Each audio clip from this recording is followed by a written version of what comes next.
This 1996 film, with a small but important role by Matthew McConaughey, manages to nail the subtle nuances of race relations in a Texas border town. And that's not all. We're going to talk about it in today's Spotlight recommendation, Lone Star. I'm not doing it. Come again? I'm not picking it up. You do whatever I say you do, or else you put it on the trail, son. Well, how about this, Charlie?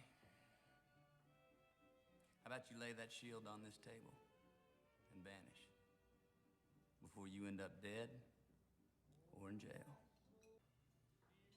You're not making sense, buddy. You stick around and I'm bringing up charges on the county road project. 2/3 of that money went straight into your pocket.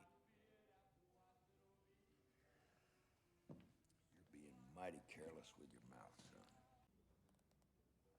You ever shoot a man who's looking you in the eye, Charlie?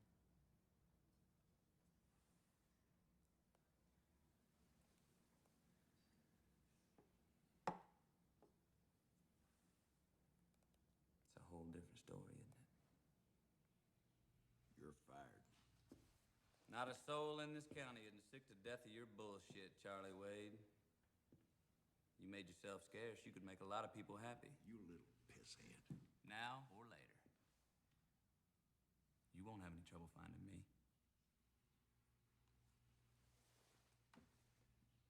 You're a dead man. The mysterious events of this night turn to town legend as that sheriff is never seen again. The town, now free of a tyrant, never really questions what happened that night, and Buddy lives his life as the town hero. But we pick up decades later with his son, now the new sheriff. Now I'll just give you the synopsis, give you a good idea where this is going. Director John Sayles uncovers the haunted past buried beneath a small Texas border town in this sprawling neo-Western mystery when a skeleton is discovered in the desert.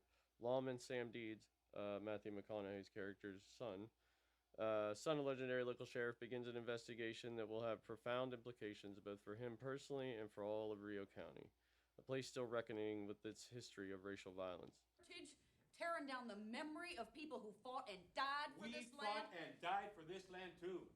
We fought the U.S. Army, the Texas Rangers. Yeah, you lost, buddy. Yeah.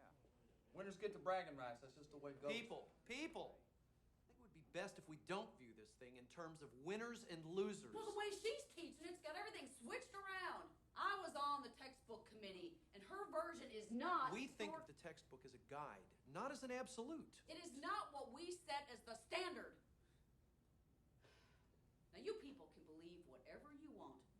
But when it comes to teaching our children... There are children, too. And as a majority in this community, we have the right. Oh, yeah, well, the men that founded this state have the right. The right to have their story told the way it happened, not the way somebody wanted it to happen. The men who founded this state broke from Mexico because they needed slavery to be legal to make a fortune in the cotton business. I think that's a bit of an oversimplification. Are you reporting this meeting, Danny? Are you running it Just now? adding a little historical perspective. Oh, yeah, but you call it history, I call it propaganda. Now, I'm sure they got their own account of the Alamo on the other side, but we're not on the other There's no side. reason to and be we're not so about to threatened have by our this. schools taught that way. Excuse me. I've only been trying to get across part of the complexity of our situation down here.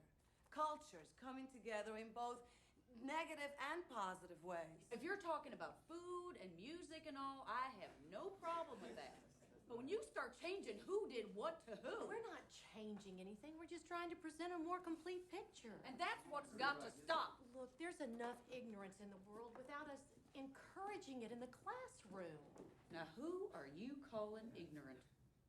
And as I said at the beginning, it really nails like these subtleties of race relations between people. Like, there's this old lady that lives on the border that is previously an immigrant herself, and she becomes successful, and she can't stand the people coming across the border. Like, she happens to see some of them crossing into her backyard and calls immigration on them. And it's just like little subtle things like that. Like, this stuff exists, you know. In the excerpt from the Criterion 4K that I own, this guy, after describing the scene that you just watched, he goes on to say this: Lone Star deftly navigates among a rich ensemble of characters in different timelines, including the present-day 1990s. Yet in this scene, it also seems to look forward, capturing the state's ongoing attempt to advance a single version of Texas's history through the 1836 Project. established by a state law passed in May of 2021 and named for the year that Texas declared its independence from Mexico. The project went into effect the year before Hispanics became the majority population in the state. Its goal is to promote patriotic education and increase awareness of Texas values.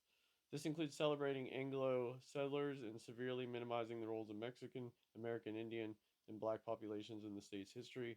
In other words, what is true in Frontera, Texas in 1996 is now true for the whole state.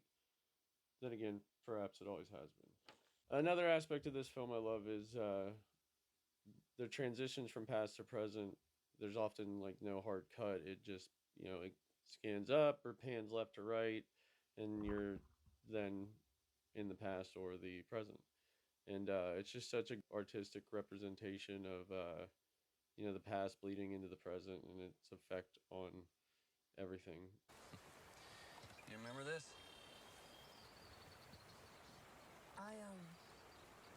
I ought to head back. It looks real bad if the teacher's late for class. It's real nice to talk with you, Sam.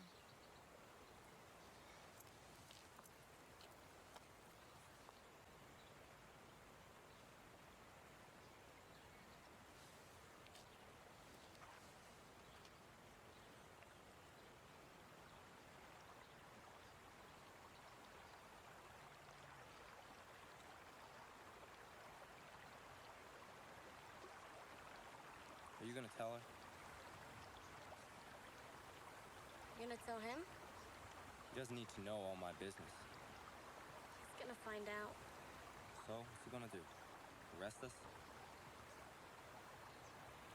It's supposed to be some big sin even if you love each other. Do you believe that?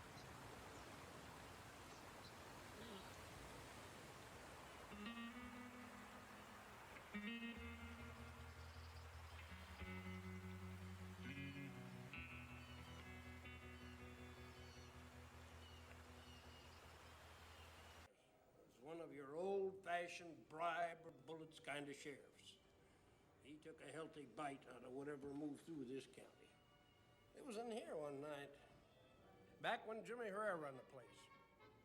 Started over a basket of tortillas.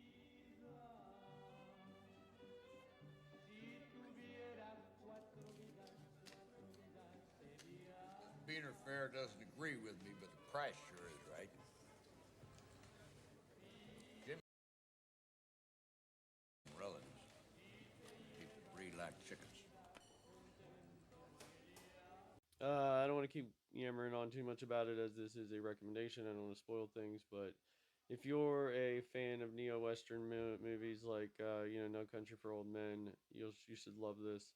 If you're a fan of mysteries, you should like it.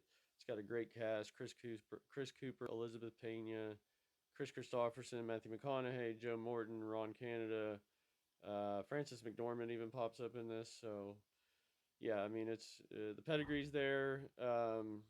I don't know why it's not like hailed, as one of the classics, because it is, and you definitely need to watch this movie.